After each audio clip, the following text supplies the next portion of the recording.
da abertura do Mar Vermelho, mas hoje a nível de introdução, e a gente quer muito mais do que isso, nós queremos, como o Pai tem proposto em nossos corações, para que extraiamos daqui lições preciosíssimas na travessia do Mar Vermelho. Então nós vamos analisar isso com bastante cuidado, atenção, Fique bem concentrado e também ore a respeito daquilo que vai ser dito para que o Pai impregne no seu coração, na sua mente. Senão, uma das coisas que Satanás é muito astuto é roubar a palavra que é semeada no coração. Então temos que tomar muito cuidado, ouvidos bem abertos, senão, irmãos, nós vamos ouvir e nós vamos reter a palavra. Então a palavra ela vai voar por aí, as aves do céu vêm e rouba-lhes no coração, tá certo? Então vamos ter uma palavra de oração. Pai, no nome de Teu Filho Jesus, Te louvamos, agradecemos por esta manhã tão preciosa que o Senhor nos preparou para nós, e nós estamos confiantes diante do Senhor, Pai, que iremos ouvir a Tua voz, queremos, ó Pai, aprender a Cristo. Pai, esteja abrindo os céus para nós, abrindo a Tua palavra para nós, Teu Espírito que a inspirou, revele para nós, abra os nossos olhos para que possamos enxergar claramente, abra os nossos ouvidos para que possamos ouvir de uma forma clara, límpida a Tua voz. Pai, também oramos pela família da Irene, que perdeu seu esposo, por ela mesma, pelos seus filhos, netos, todos os seus entes queridos. Pai, esteja ali visitando aquela família, trazendo o Teu conforto. Também, Pai, o Júlio, que sofreu um acidente, o abençoe para que ele seja restaurado e não tenha que amputar ali a sua mão. Põe a Tua mão de poder, de amor, de restauração ali, Pai, tudo para Ti é possível. E nós cremos, ó Pai. E usa também este expediente para que ele também possa ser quebrantado e vir ouvir a Tua palavra e crer no Senhor. Pai, nesta manhã esse tempo está nas Tuas mãos. Cuida, Pai, das nossas mentes, não permita que haja distração entre nós. Nos dê sabedoria para compreender o que Tu dizes na Tua palavra. Em nome do Senhor Jesus nós oramos. Amém. Irmãos, vamos ler aqui o primeiro texto, Deuteronômio capítulo 6, versículo 4. Aí no nosso estudo, Deuteronômio 6:4, a palavra de Deus ela diz assim: Ouve, Israel, o Senhor nosso Deus é o único Senhor. Muito bem. Irmãos, para nós verdadeiramente compreendermos, entendermos o que significa aquela travessia do Mar Vermelho, e nós vamos ver as implicações de tudo isso, das dificuldades que foram levantadas, da agitação que houve no coração daqueles irmãos lá do passado que chegaram diante do mar e não sabiam o que fazer, porque ao derredor havia montanhas intransponíveis e na frente o mar e de repente atrás os carros de Faraó. Eu coloquei necessariamente esse versículo aqui para que nós estejamos conhecendo, como nós já conhecemos, mas de uma forma bem prática, irmãos, de uma forma bem real, quem é o Senhor. Esse texto aqui chama muito a nossa atenção. O Pentateuco foi escrito por Moisés, inspirado pelo Espírito do Senhor. Se você ler todo o Deuteronômio, você vai perceber que uma das exortações que o Espírito fez era chamar o povo para ouvir a voz do Senhor. A voz do Senhor, irmãos, ela é poderosa. Para vocês terem uma ideia, quando Deus começou a criar todo este universo, começou a criar a terra, disse lá em Gênesis, haja luz e houve luz. Então veja como que a palavra dele é poderosa. O apóstolo Paulo, em 2 Coríntios 4:6, vai interpretar para nós o quão poderosa é a voz do Senhor. Diz assim, que Ele mesmo, o próprio Senhor, resplandeceu em nossos corações a luz da sua glória, para que então nós pudéssemos ser regenerados. E Pedro vai dizer exatamente isso. 1 Pedro 1,23. Porque fostes regenerados, não de semente corruptível, mas da incorruptível, mediante a palavra de Deus, a qual vive e permanece para sempre. Então, a própria palavra de Deus, claro que hoje nós temos aqui em nossas mãos as Escrituras. Elas são a palavra viva de Deus para nós. Não é um livro qualquer quando nós lemos. Irmãos, se nós tivermos consciência de quem é o Senhor e quem é a palavra dele, irmãos, como nós ficaríamos seguros e não teríamos medo de coisa alguma. A gente vai ver depois aqui a segurança que nos é proporcionada a nós que cremos no Senhor. Crer no Senhor é crer na sua palavra. Porque quando nós cremos, nós vamos descansar. Descansar na suficiência das Escrituras. Isso significa que nós descansamos no próprio Senhor. Entende, irmãos? Porque palavra de Deus e Deus da palavra estão linkados. Tudo que Deus é em realidade, Ele se revelou para nós nas Escrituras. Então nós temos aqui toda a suficiência das Escrituras. Para que Ele nos deu as Escrituras? Para que nós saibamos, em primeiro lugar, que nós nascemos pecadores, uma natureza perversa e pecaminosa. Ontem o irmão estava falando aqui que não adianta nós ensinarmos as pessoas a não mentirem. Não vai ajudar muito. Você pode ensinar uma pessoa a não mentir uma vida inteira, ela vai mentir. Mesmo que ela não minta, mas ela tem uma natureza mentirosa. Então, enquanto essa natureza não for removida do seu interior, isto nós já sabemos que foi feito, lá na cruz em Cristo, quando Ele nos colocou no seu corpo, crucificou a nossa velha vida, tirou de nós o velho homem. O velho homem é o pacote completo, mentiras, ansiedade, inclinações para o mal, tudo isso Ele já tirou de nós. Agora Ele está trabalhando em nossa alma. Porque, irmãos, se nós ensinarmos as pessoas a práticas religiosas, é a mesma coisa assim. O irmão do passado, John MacArthur, ele disse assim, que uma vida religiosa não tem nenhum valor diante do Senhor. A palavra religião, no aramaico, é religare. Religare é o homem tentando se religar com Deus. Nunca vai conseguir. Isso é religião. É o homem tentando religare com Deus.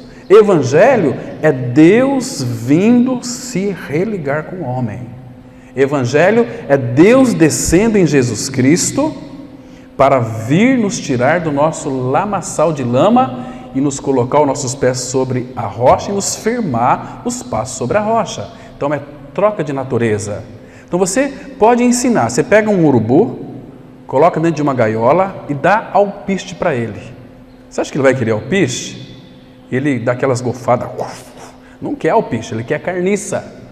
Porque a natureza do urubu é uma natureza carniceira. Agora, se o urubu trocar a natureza do urubu por uma de carnário, ele vai comer alpiste naturalmente. Por isso que a ovelha, os filhos de Deus em Cristo, têm prazer na palavra. João escreveu lá no capítulo 8, verso 47, quem é de Deus, ouve as palavras de Deus. Em João 10, 27, ele disse assim, as minhas ovelhas ouvem a minha voz. Essa palavra ouve tem uma raiz que ela implica em prazer, prazerosa. Você ouvir a voz de Deus é você ouvir uma voz prazerosa. Quando nós ouvimos a voz do Senhor, ela opera em nós algum tipo de transformação. Estão me compreendendo? Por isso que Moisés começou aqui, ouve Israel. Ouve, então o que ele tem nos chamado para ouvir? Que o Senhor, o nosso Deus, é o único Senhor. Irmão, será que nós conhecemos o nosso Deus e Pai? A gente vive uma vida como que parece que nós não conhecemos Ele. Ficamos amedrontados com muitas coisas, temerosos com muitas coisas, ansiosos com muitas coisas. E Ele diz na sua palavra: não andeis ansiosos de coisa alguma. Não fique com seu coração aflito, independentemente daquilo que venha acontecer. Existe um que está com a sua corda das nossas vidas em suas mãos. É o próprio Senhor da vida. E somos filhos dele, irmãos. E não apenas isso, Ele nos ama com um amor que a gente não consegue compreender. Se o amor dele não trouxer descanso para o nosso coração, nós vamos temer muitas coisas. Mas Ele nos ama. O amor nos amou. Porque senão você vai ser um cristão religioso, um crente religioso, como existem muitos, né? Conversei com uma pessoa ali no Paraná. Ela falou para mim o seguinte: olha, eu sou um católico, eu já fui um católico praticante, hoje eu sou um católico não praticante. Eu falei o seguinte: olha, povo evangélico é pior ainda, que eles ficam com a Bíblia na mão, e tem muitos evangélicos não praticantes. Não tem prazer na reunião da igreja, não tem prazer em se reunir como povo do Senhor. Isso vai implicar em desobediência, na qual vai provocar a ira do nosso Pai Celestial, porque Ele fez tudo por nós, encheu-nos do Seu Espírito, nos deu do Seu amor. Para a gente amar uns aos outros é um imperativo. Jesus disse lá em João capítulo 13, 34 e 35, novo mandamento vos dou, que vos ameis uns aos outros, assim como eu vos amei. Porque nisto todos, o mundo aí fora, conhecerão que sois meus discípulos, se tiverdes amor uns pelos outros.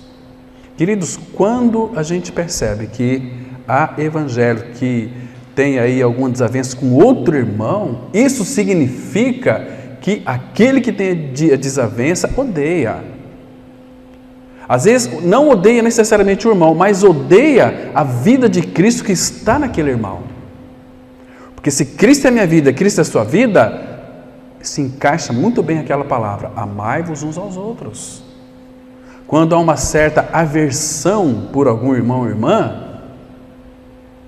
tem que desconfiar se de fato aquela pessoa não tem um conhecimento bíblico aqui na mente e esse conhecimento não desceu para o coração. Enquanto o conhecimento que temos na mente não descer para o coração, nós seremos meros evangélicos, meros crentes. Crentes tudo de meia sola. Temos que viver a realidade da palavra. Então, para nós entendermos o que significa a travessia do Mar Vermelho, precisamos saber quem é o Senhor. Você já fez essa pergunta para o seu coração? Quem é o meu Deus? Quem é o meu Pai? Quanto que nós conhecemos dele?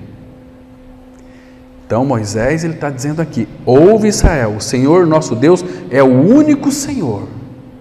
Essa palavra Senhor é aquele que é o dono, aquele que manda, aquele que tem a prerrogativa e o domínio de tudo aquilo que Ele criou. Então o que Deus criou? Todas as coisas. Então Ele é Senhor sobre todas as coisas. E essas palavras são constantemente reiteradas, inclusive no Novo Testamento. Quando Pedro, em Atos 2, verso 36, ele disse assim: esteja absolutamente certa toda a casa de Israel, que este Jesus, que vós crucificastes, Deus o fez Senhor e Cristo. Então, o Pai colocou na criação tudo no Filho, e agora, através da obra da redenção, colocou tudo no Filho. Então, fica muito claro que todas as coisas foram criadas por meio dele, para ele. Por ele, para ele são todas as coisas. Então, irmãos, nós nunca venhamos, irmãos, a desacreditar daquilo que Ele é. Ele é único. O que significa isso? Ele é único. Sabe como que João interpreta para nós no Novo Testamento o único Senhor? João disse assim, em João 15:5, a parte B do versículo, quando Jesus disse assim: sem mim nada podeis fazer. Então, se Ele é único, não há outro. E não pode existir outro na nossa vida. Isso é para nós entendermos e compreendermos a passagem de João que eu já citei para vocês aqui. Sem Ele, nós nada podemos fazer. Por isso que o Espírito, através da sua palavra, dessa palavra aqui, Ele está chamando a nossa atenção que Ele tudo pode. O que é o Mar Vermelho para o Senhor? Nós vamos verificar aqui que Deus abriu o Mar Vermelho. Ele poderia abrir o Mar Vermelho para o povo de Israel passar, que era o seu povo. Mas Deus, desde o início, queria mostrar para aquele povo que Deus quer que nós sejamos cooperadores com Ele. Nós vamos ver depois dos textos que a soberania de Deus não vai anular a nossa responsabilidade. Todos nós temos responsabilidade diante do Senhor com aquilo que já foi revelado ao nosso coração. Então, nunca se esqueça, Ele é único. Nós não temos outro compromisso a não ser com Ele. Se nós deixarmos outras coisas entrar na nossa vida como prioridade, inclusive família, a família não é o centro do propósito eterno de Deus. É o Filho que é. Então, Ele morreu, Ele nos comprou na sua morte e ressurreição, para que nós não fôssemos escravos de homens, mas sim apenas dele, servos do Cordeiro, e ir para onde quer que Ele vá. Estão me compreendendo, irmãos? Às vezes nós queremos fazer muitas coisas, mas o Senhor às vezes não permite, porque Ele é o dono. Às vezes você sabe aquelas frustrações que acontecem na sua vida? Eu queria tanto aquilo, mas não deu certo. Por quê? Porque o Senhor não quis, não era da vontade dEle. Aquilo iria lhe corromper o seu coração. Espera um pouco, olhe para Ele. Hoje à noite eu quero falar um pouquinho do apóstolo Paulo. Irmãos, Deus trouxe tanta graça no meu coração esses dias, estudando a palavra, que eu estou entendendo muitas coisas do que significa pertencer ao Senhor. É algo assim extraordinário, é algo maravilhoso. Por que Paulo, ele não se importava em ir para aquelas arenas e enfrentar as feras? Por que Paulo nunca ouviu um murmúrio dos seus lábios quando ele era surrado e ele apanhava por causa de Cristo? Por quê? Nós vamos ver hoje à noite. São implicações maravilhosas na nossa vida, irmãos. Também, irmãos, nós somos muito bebês em Cristo. E o Pai tem nos chamado para uma vida de crescimento, para a formação de Cristo em nós. Quando nós descobrirmos que pertencemos a Ele e que se somos dele, Ele cuida de nós, que a nossa vida aqui nessa terra é muito passageira, embora nós já temos a vida eterna. Eu quero ser salvo para ir para o céu, para a glória. Não, você já está lá pela fé. Você já é um cidadão dos céus. Paulo disse assim, a nossa pátria está nos céus. Mas ele também disse, porque vocês morreram e a vossa vida está escondida com Cristo em Deus. Então, irmãos, não temos que temer nada. E este povo aqui, quando se chegou diante do Mar Vermelho, quando viram seus inimigos, eles temeram muito. O Senhor primeiro tratou com eles e depois providenciou o milagre. A gente vai analisar hoje aqui com bastante cuidado. Mas, queridos, não devemos demover da nossa mente que Ele é único. Temos que correr exatamente para Ele.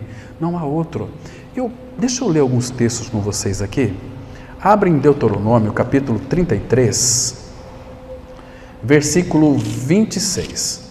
Eu quero dizer que a travessia do Mar Vermelho, em estudos posteriores, domingo que vem, se o Pai permitir, nós vamos tirar mais lições. Hoje apenas uma breve introdução daquilo que vamos falar no próximo domingo também, mas hoje nós vamos entrar um pouquinho, 33, versículo 26 de Deuteronômio.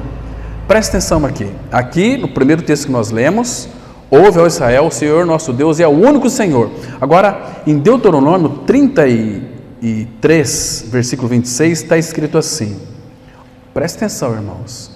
E eu quero que você medite um pouquinho depois e veja na sua vida neste mundo, quando você enfrentar dificuldades, veja se há algum problema na sua vida que não tenha solução. Diz assim a palavra: não há outro, ó amado, semelhante a Deus, que cavalga sobre os céus, irmãos, para a tua ajuda, e com a sua alteza sobre as nuvens. E não para aqui. Moisés, eu creio que ele está rasgando o coração. Eu creio que Moisés estava escrevendo isso aqui, talvez faltava-lhe as palavras para ele. Não há outro, ó amado. Como é que eu posso descrevê-lo? Não tem jeito. Como é que o finito vai descrever o infinito? Não há outro, ó amado. Você é amado. Nós somos amados. Não há outro, ó amado. Que coisa mais linda isso, irmão. Semelhante a Deus, porque Ele é o único que cavalga sobre os céus para a tua ajuda. Agora, olha o 27. Este que é único, Ele é também eterno. O Deus eterno é a tua habitação. E por baixo de ti estende os braços eternos. Sabe o que significa? Irmãos, que quando você estiver no entardecer, diante de um mar vermelho, lembre-se que você não vai conseguir sozinho atravessar esse mar vermelho.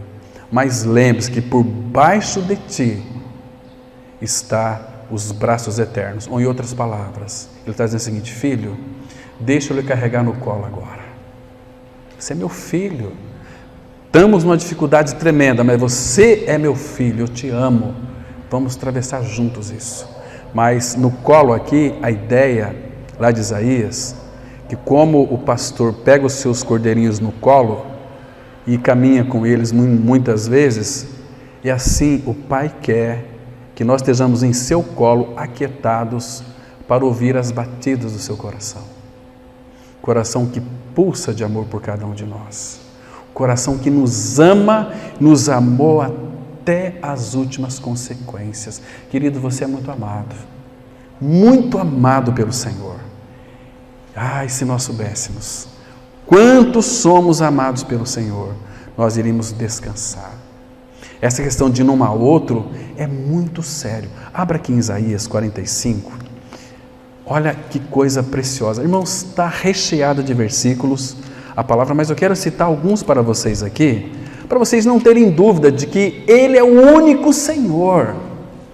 É o único que pode todas as coisas. Isaías 45. Vamos ler alguns versículos deste capítulo aqui, que é muito interessante.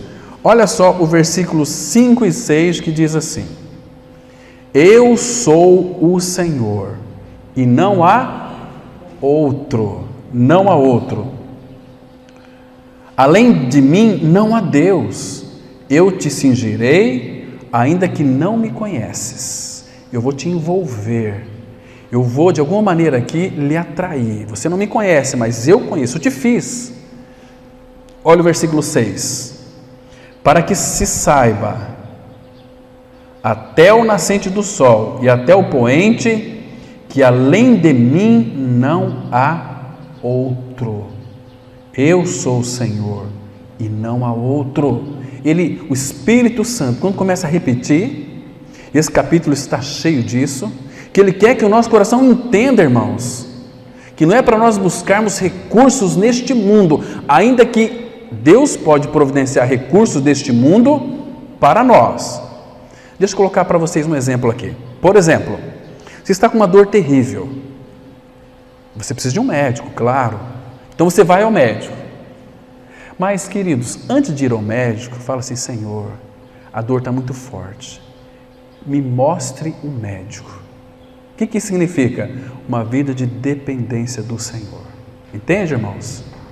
Está diante de uma dificuldade, e eu vou tentar, não tente. Primeiro você consulta o Senhor. Senhor, Tu és o único que pode remover esse problema, ou se o Senhor não remover, eu vou passar por ele, mas com a Tua presença em mim. Então me mostra como, me ensina, me instrui, como foi lido aqui. Instruir-te-ei e te ensinarei. Sobre as minhas vistas te darei conselho. Entende? Ele quer nos ensinar. Ele quer que nós aprendamos, mas é um aprendizado na prática, não na teoria.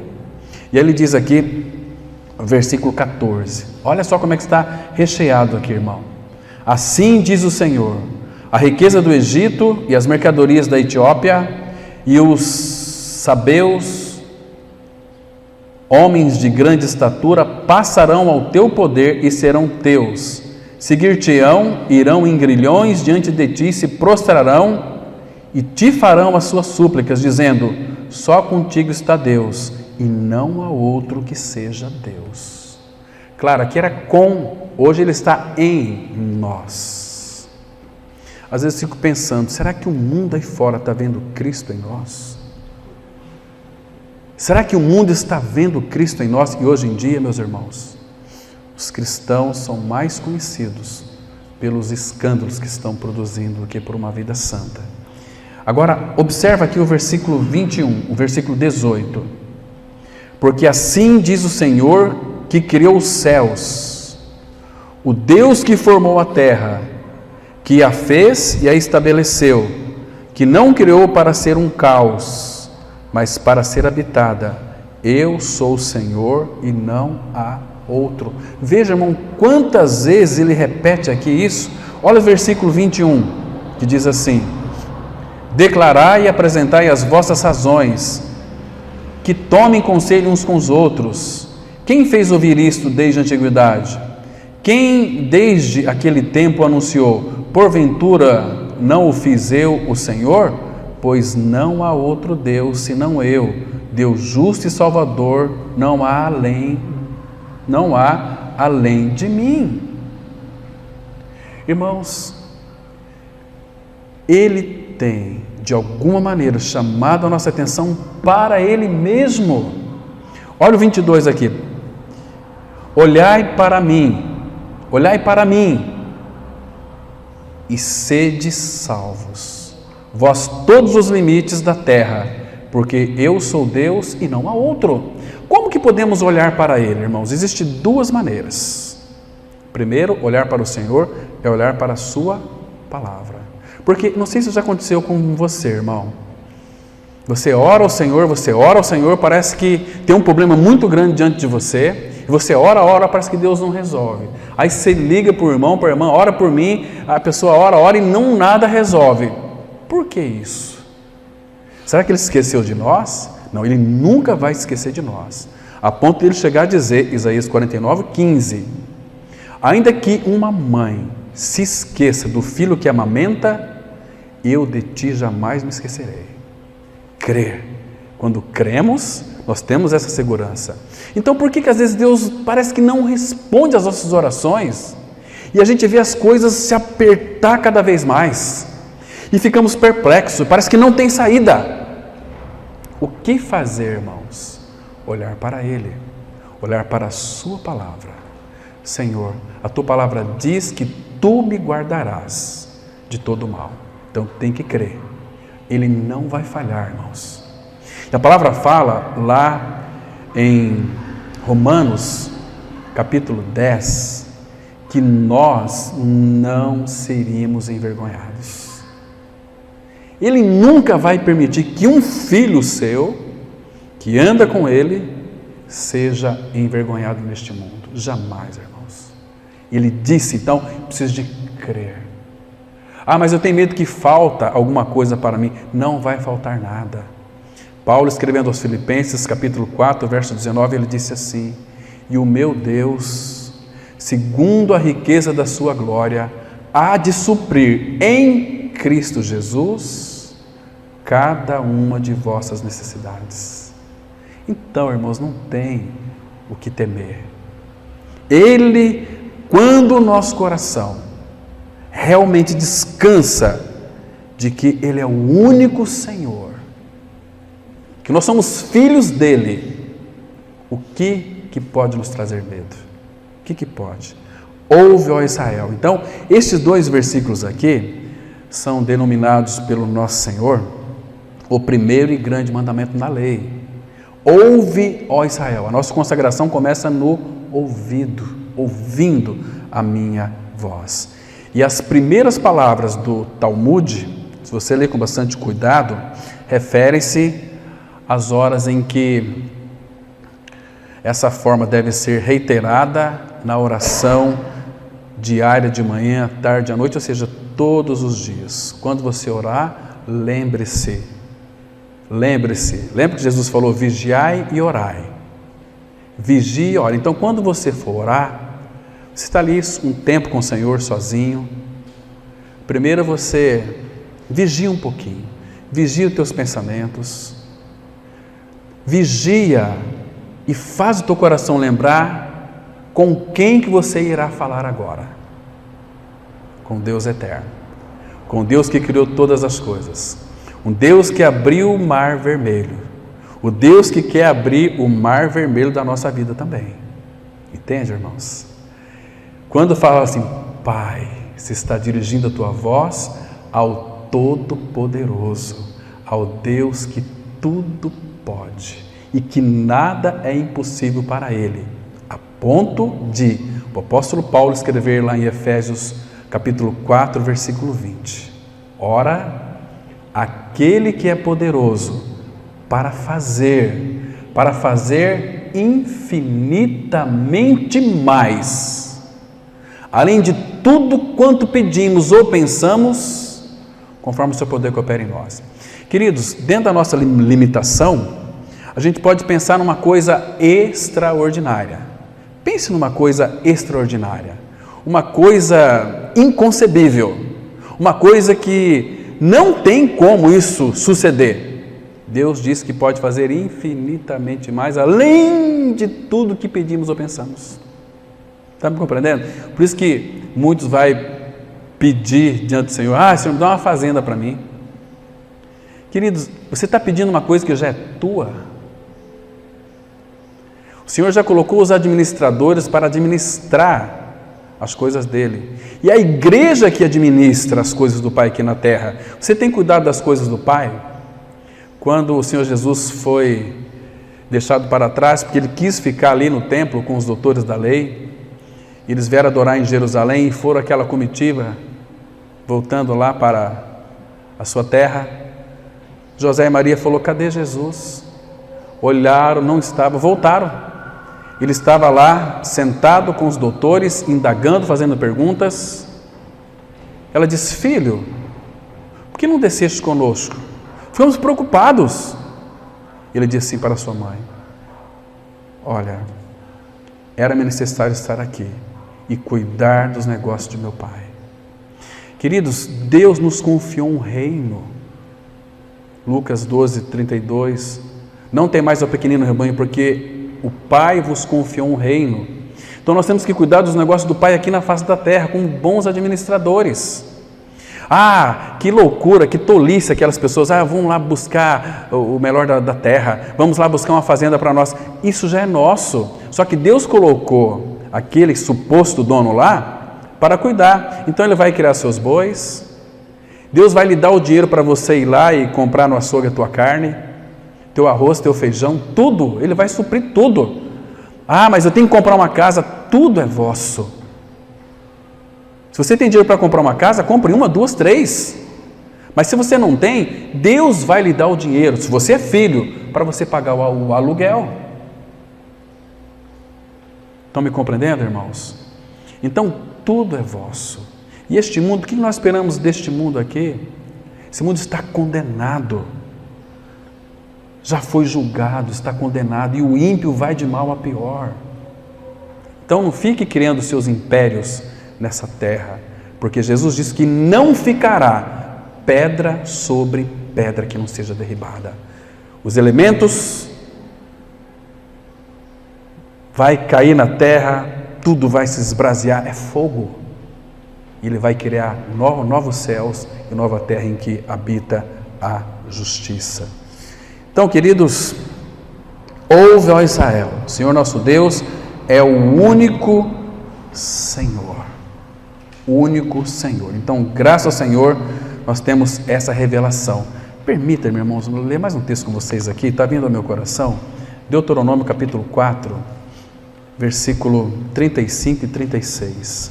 Queridos, isso já foi revelado para nós. Que coisa boa isso aqui, que coisa maravilhosa.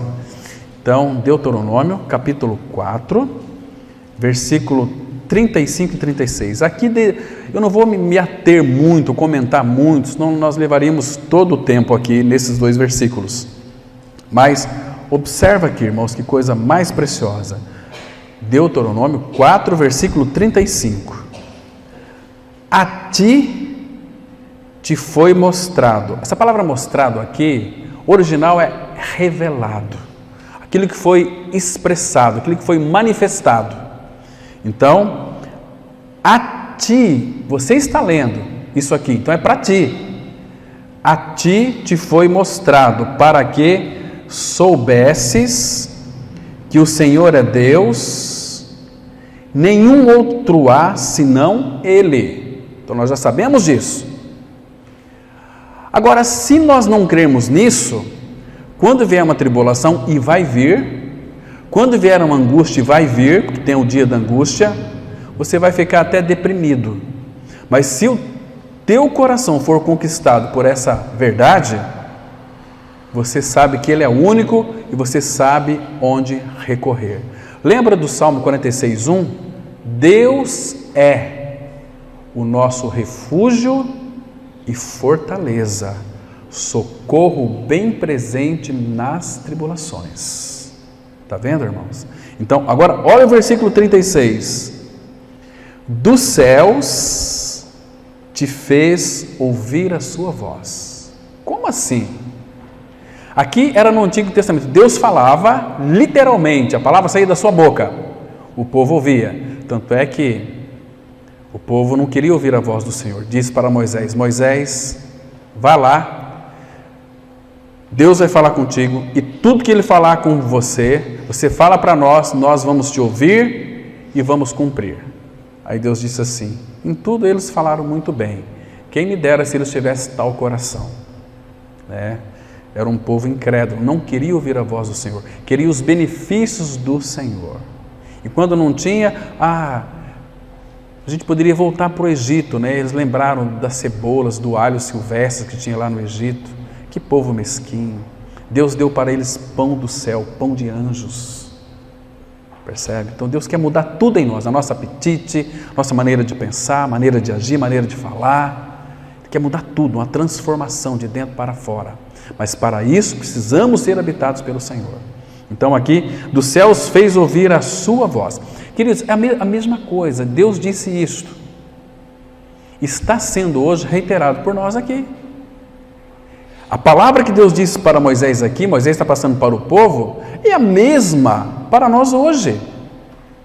Uma palavra muito adequada para os nossos dias. Dos céus te fez ouvir a sua voz, para te ensinar. E sobre a terra te mostrou o seu grande fogo, e do meio do fogo ouvistes as suas palavras. E Jeremias 23:29 vai dizer o seguinte: não é a minha palavra fogo, diz o Senhor dos exércitos. Este fogo da palavra ninguém quer. Quer o fogo, aí outro tipo de fogo, sapatinho de fogo, né? E reteté, e aquela coisa toda. O Senhor não está envolvido nisso, irmãos. O Senhor está envolvido com a sua palavra. Então aqui, para os irmãos terem uma ideia, a situação do povo de Israel era muito difícil. Eles foram libertados do Egito e chegaram até ao Mar Vermelho. E ali, se vocês não conhecem, era um local que era rodeado de montanhas, rochas, não dava para escalar. Entende, irmãos? Então eles estavam diante do Mar Vermelho e também cercado ali pelas dificuldades. Então eles ficaram em aperto. E agora? Chegamos no nosso limite. Mas o limite do homem é o começo de Deus. Nunca se esqueça disso, irmãos. Nós somos muito limitados e queremos limitar Deus dentro da nossa mente apertada. Não vamos conseguir nunca. Então o povo, o que foi que aconteceu ali? Eles ficaram com o coração agitado. Agitou-se o coração daquele povo ali. A ansiedade deixou eles totalmente desorientados. rochas, Mar Vermelho. E quando alguém deu a notícia, aquele atalaia, olha, carros de Faraó vem vindo. Imagina a situação daquele povo, irmãos, imagina a prova que o Senhor deu para aquele povo. Não tinha como eles avançar. Atrás, carro de Faraó, as montanhas dos lados. Como? Estamos perdidos. Imagina só, ficaram igual uns ratinhos ali acuados. Aqueles ratinhos de navio, sabe? Ficam ali acuados. E agora, o que eu faço, meu Deus? Agitou-se o coração deles. Apertou-se o coração deles. Então, e a angústia os abateu. O terror, o pavor, o medo os envolveu. Ficaram trêmulos de medo. Irmãos, isso também acontece muitas vezes em nossas vidas, num entardecer. Às vezes Deus coloca um mar vermelho diante de nós. A história sempre vai se repetir, irmãos. Não tenha dúvida disso. Eu e você não fomos vacinados. Uma vacina anti-dificuldade, anti-problema. Eles sempre vão existir. Mas Deus transforma tudo para o nosso bem. Então, ali naquele instante, Israel deixou de olhar para o Senhor e colocou seus olhos aonde? Nos problemas. Nos problemas. A fé deles chegou a estremecer. Não temos fé. E agora? Então, roubou-lhes a fé. Quando nós não cremos na palavra de Deus, a primeira coisa que parece que é tirado de nós, uma coisa chamada paz. Não temos paz.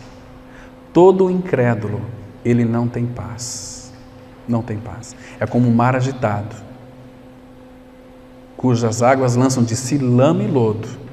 Para os perversos, dizem, meu Deus, não há paz. E tinha ali muitos perversos. Porque se você está no meio de um grupo de pessoas, quando um dá risada, você vai querer saber para dar risada também.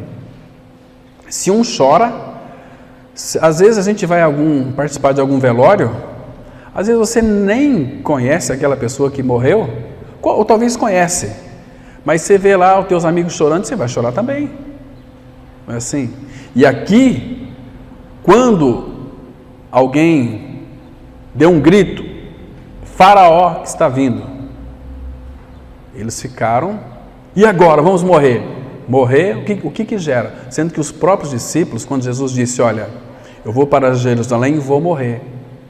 O que aconteceu no coração dos discípulos? A tristeza os abateu.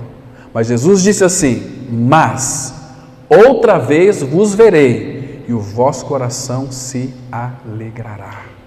E a vossa alegria ninguém mais poderá tirar. Então eles ficaram ali muito sem paz. Então eles levantaram os olhos não para o Senhor, mas para as dificuldades. Abra, por favor, em Êxodo, capítulo 14. Vamos ler o versículo 10. Vejam aqui onde que eles colocaram os olhos, irmãos. Então a fé deles enfraqueceram, o pavor tomou conta e eles quase que sucumbiram.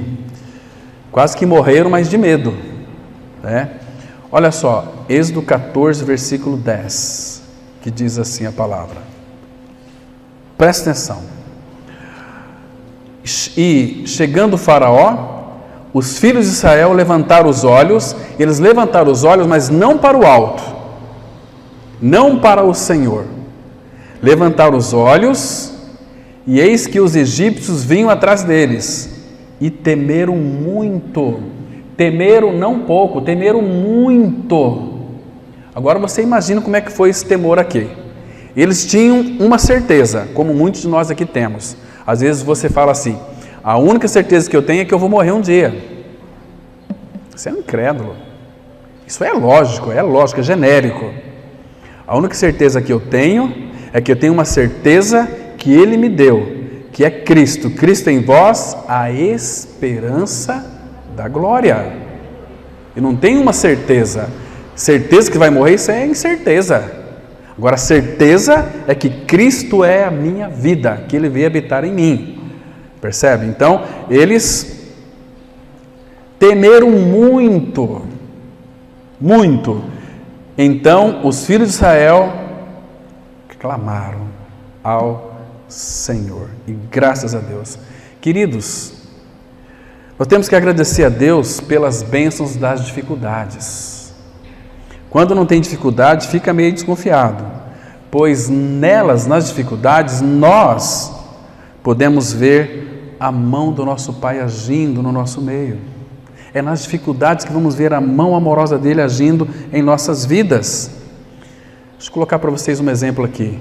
Se não fosse a fornalha ardente, Sadraque, Mesaque e Abdenego não teriam recebido a visita do Filho de Deus. Para eles aquilo era o Mar Vermelho. Quer ver só? Olha que lindo esse texto. Abra lá, por favor, em Daniel capítulo 3. Daniel capítulo 3. Vamos ler os versículos 23 a 25. Veja que impressionante, irmãos. Daniel capítulo 3, os versos 23 até o 25, diz assim a palavra: Estes 3 homens, Sadraque, Mesaque e Abdenego, caíram atados dentro da fornalha, sobremaneira acesa, foram jogados no meio do fogo amarrados. Então o rei Nabucodonosor se espantou e se levantou depressa e disse aos seus conselheiros: Não lançamos nós 3 homens atados dentro do fogo? Responderam ao rei: É verdade, ó rei. Tornou ele e disse: Eu, porém, vejo 4 homens soltos que andam passeando dentro do fogo sem nenhum dano, E o aspecto do quarto é semelhante a um filho dos deuses. Quem que visitou Sadraque, Mesaque e Abdenego? Próprio Senhor Jesus. Ele é o fogo, nosso Deus é um fogo consumidor. Eles estavam ali passeando no meio daquele fogo. Queridos, quando eu falo que Deus, citei aqui o versículo, é o único Senhor, irmãos, o Deus de Sadraque, Mesaque e Abdenego, o Deus deles, é o diferente do nosso Deus ou é o mesmo Deus? Se é o mesmo Deus, você acha que ele vai mudar a sua tática?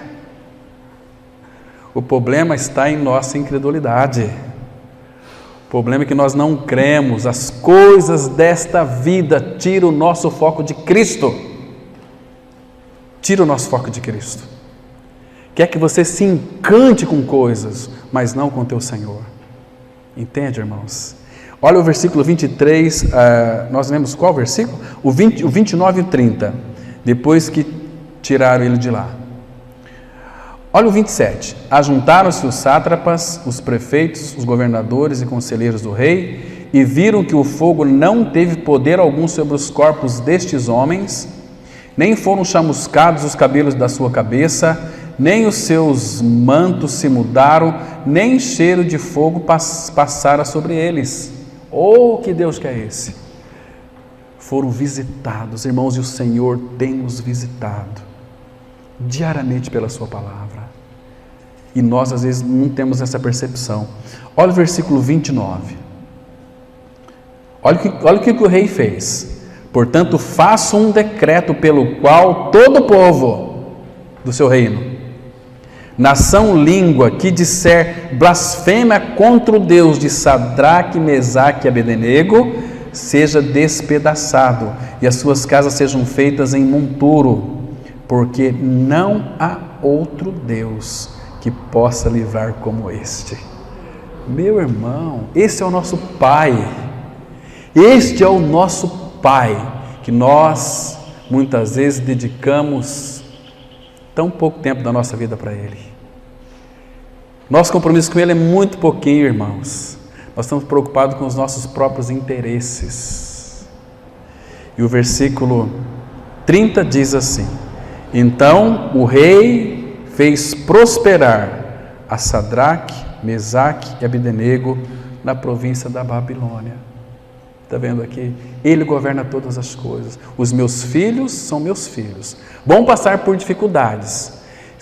Imagina só, irmão, se não tivesse a fornalha na vida desses 3 jovens. Não teríamos aqui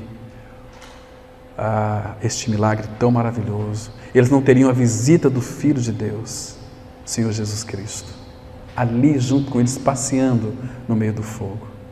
Não é maravilhoso isso, irmãos? É tremendo.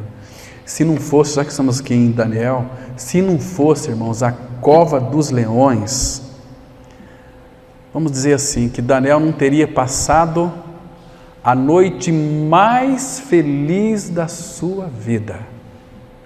Que ele passou a noite, talvez ele nunca queria que clareasse o dia. Daniel foi lançado na cova dos leões, que não poderia orar a outro Deus. Daniel orou ao Deus dos céus. Mas Daniel foi jogado na cova dos leões. Então naquela noite, o anjo do Senhor, o próprio Senhor, passou a noite ali com Daniel, mostrando que é no problema que Ele vai nos livrar. É no problema que vamos ver a mão dEle. Abra aqui em Daniel, capítulo 6, verso 19. Então estava rompendo o dia. Olha que coisa impressionante, irmãos.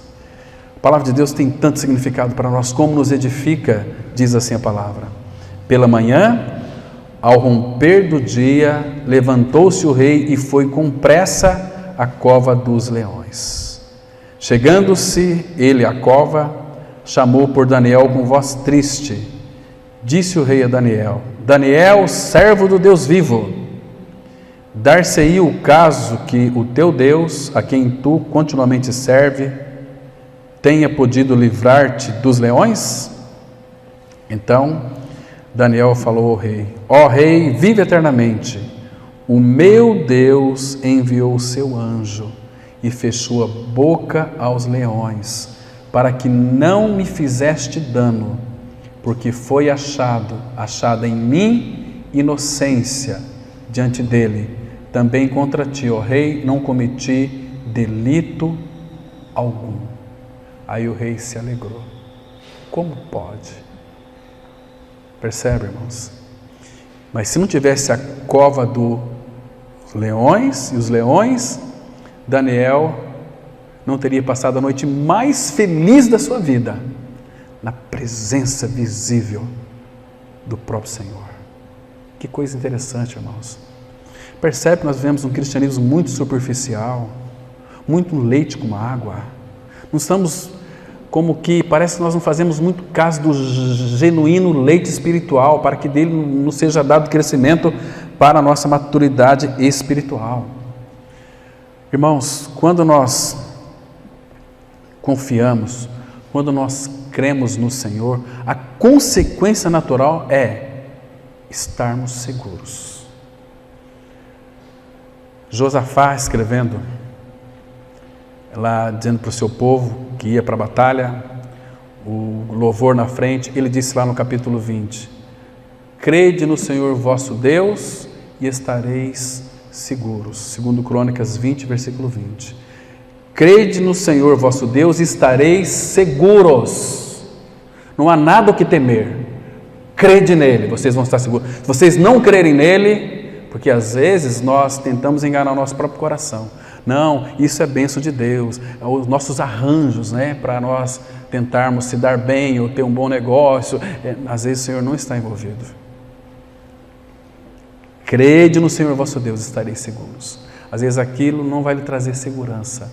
Quando é do Senhor, quando nós confiamos nele, que aquilo é dele, aquilo não vai nos corromper e ele vai fazer prosperar, porque Josafá também disse, crede nos seus profetas e prosperareis. Prosperareis envolve tudo, na questão, seja tudo, irmãos, que você imaginar, mas primeiro o Senhor. Nada pode corromper o nosso coração, nem dinheiro, nem riquezas, nem isso, nem aquilo. O nosso foco é um só, é o Senhor nosso Deus. Então, queridos, quando de fato nós olhamos para o Senhor e cremos nele, nós podemos descansar. temos que ter medo de absolutamente nada nem de ninguém. 1 João 4,18 fala que o perfeito amor lança fora todo o medo. Todo medo é tirado de nós. E vamos voltar para Êxodo, capítulo 14, novamente. Então, Moisés disse ao povo que o Senhor pelejaria por eles. Então, o Deus presente tirou todo o medo de Israel. Olha só, capítulo 14, vamos ler os versículos 13 e 14, que diz assim, olha que interessante aqui. Claro que o povo ficou temeroso. Agora, eles até murmuraram, eles estavam desesperados, eles estavam aqui querendo crucificar Moisés. Olha só o versículo 12. Eles disseram, não é isso o que te dissemos no Egito? Deixa-nos para que sirvamos os egípcios, pois melhor nos fora servir aos egípcios do que morrermos no deserto.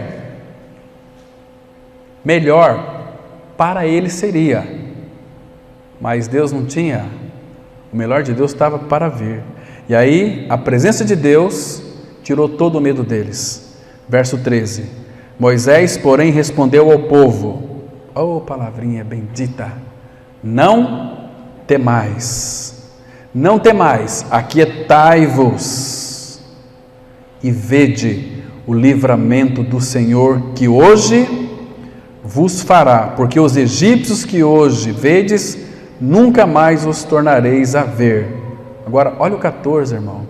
O Senhor pelejará por vós e vós vos calareis. Silêncio, deixa Deus agir. Ele vai operar. Então, irmãos, deixa eu tirar uma lição para nós aqui. E aqui nós temos uma linda lição para nós do Mar Vermelho. O Senhor deseja realizar muitas coisas no nosso meio, ou talvez até em benefício para este mundo. Mundo, eu falo pessoas que ainda não creram, talvez irão crer. Mas Ele quer fazer isso, meu irmão, minha irmã, sempre com a nossa cooperação. Paulo fala que nós somos cooperadores de Deus. E nós não podemos ser cooperadores de Deus se não vivermos uma vida alinhada com Ele, em comunhão com Ele, comunhão com o seu povo, comunhão com a sua palavra. Muitas pessoas, aí, quando não há isso na vida de uma pessoa, elas querem fazer as obras, e elas vão se cansar. Faz, se cansa, porque o Senhor não está envolvido, faz na energia da carne. Se é a energia da carne se acaba, e a pessoa se frustra. Puxa, eu estou tão cansado, estou desanimado, quero nem saber de reunir mais como igreja do Senhor, porque tudo que eles fizeram foi na energia da carne. Quando nós, então, buscamos a face do Senhor, a direção do Senhor, Ele vai fazer através de nós. Lembra que ele disse lá, entregue teu caminho ao Senhor, confia nele, Ele tudo fará? 37:5 de Salmos. Não é que eu vou ficar agora dormindo, Deus vai fazer tudo. Sim, Ele vai fazer, mas vai fazer através de mim e de você. Estão me compreendendo, irmão? Para que nós sejamos cooperadores com Ele. Você acha que Deus não tinha o poder para abrir o Mar Vermelho? Claro que tinha, e abriu. Mas Êxodo 14... olha aqui os versículos 15 e 16. Aqui Ele faz junto conosco, irmão. Sempre é assim, é um princípio fundamental aqui. Olha só. Disse o Senhor a Moisés: por que clamas a mim? Diz aos filhos de Israel que marchem. Agora, olha o 16, que lindo, irmão. Presta atenção. E tu levanta o teu bordão. Aqui Deus está dizendo para Moisés: Moisés, eu vou fazer, mas com a tua ajuda. Com a tua ajuda, vou fazer, mas com a tua ajuda, levanta o teu bordão. Você acha que Deus não poderia abrir o Mar Vermelho? Ele tem todo o poder, mas Ele quer fazer em cooperação conosco, irmãos. E tu, levanta o teu bordão, estende a mão sobre o mar e divide-o, para que os filhos de Israel passem pelo meio do mar em seco. Moisés, você vai dividir o mar. Acho que quando Deus disse para Moisés, Moisés falou: eu? O Senhor está louco. Mas é a loucura de Deus mesmo. Eu vou fazer, Moisés, vou abrir o mar, mas estende o teu bordão. Quando eu lhe dei este bordão para você, eu passei e lhe revesti de autoridade. E a mesma autoridade que foi dada para Moisés, o Filho de Deus deu para a sua igreja. Eis que vos dou autoridade para pisardes todo o poder do inimigo. E nada, absolutamente nada, vos fará dano algum. Ô irmão, como que a gente não vai crer? Tem gente que sofre porque não crê. Tu levanta o teu bordão, estende a mão sobre o mar e divide-o. Era Deus fazendo através de Moisés. E Deus quer fazer através de nós, mas para isso Ele quer nos preparar para toda boa obra. Ouvindo a palavra, quando vem circunstância, dificuldade, não murmurem. Temos um único Deus que pode todas as coisas. Isso no Novo Testamento é muito sério. Último texto para nós encerrarmos, irmãos. 1 Coríntios, capítulo 8. 1 Coríntios 8. Vamos ver aqui o versículo 8, versículo 6. Ele é único, não há outro. Diz assim a palavra. Olha só. 1 Coríntios 8, verso 6. Paulo está dizendo o seguinte: todavia, para nós há um só Deus, o Pai. Que lindo, né, irmão? Olha aqui. Para nós há um só Deus, esse Deus é o Pai. E o que mais? De quem são todas as coisas. Irmãos, a gente tem que entender, Deus é dono de quê?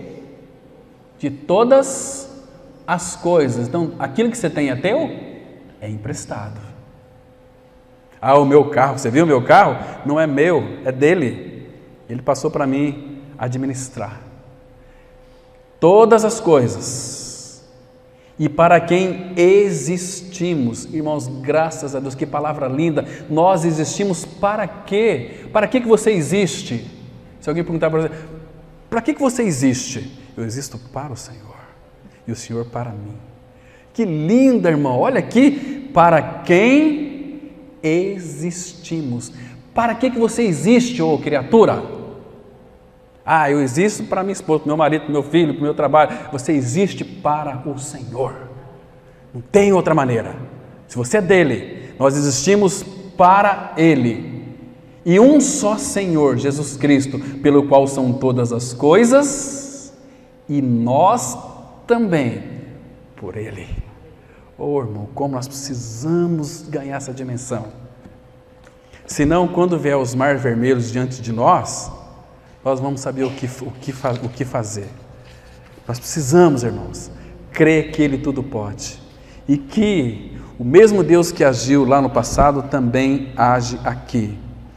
Mar vermelho significa o quê? Significa luta, significa problema, significa dificuldade, significa empecilho. Agora, quem não tiver o mar vermelho na sua vida, nunca vai crescer. Vai ficar sempre contemplando esses riozinhos, riachinhos. Eu pulo ele, estou pulando meus riachos, então estou bem. Mas quando ele coloca um mar vermelho diante de você, dificuldade, o que fazer? Olha para Ele. Olhai para mim e sede salvos. Ouve, ó Israel, o Senhor nosso Deus é o único Senhor. E que seja, em realidade espiritual, Senhor das nossas vidas. Amém? Vamos orar. Pai, muito obrigado pelo tempo que o Senhor nos proporcionou, estarmos aqui ouvindo a Tua palavra. Tira dos nossos olhos todas as escamas, que elas caiam por terra, para que possamos olhar e contemplar de uma forma adequada aquilo que Tu és em realidade espiritual, o grande eu sou. Pai, se revela cada dia mais em nós, revela o Filho a nós, leva-nos para aquele que é perfeito e cuida, Pai, da nossa fala, das nossas atitudes, do nosso caminhar. Obrigado, Pai, porque até aqui o Senhor tem sustentado. Agora frutifique essa verdade aos nossos corações. E em nome do Senhor Jesus nós oramos. Amém.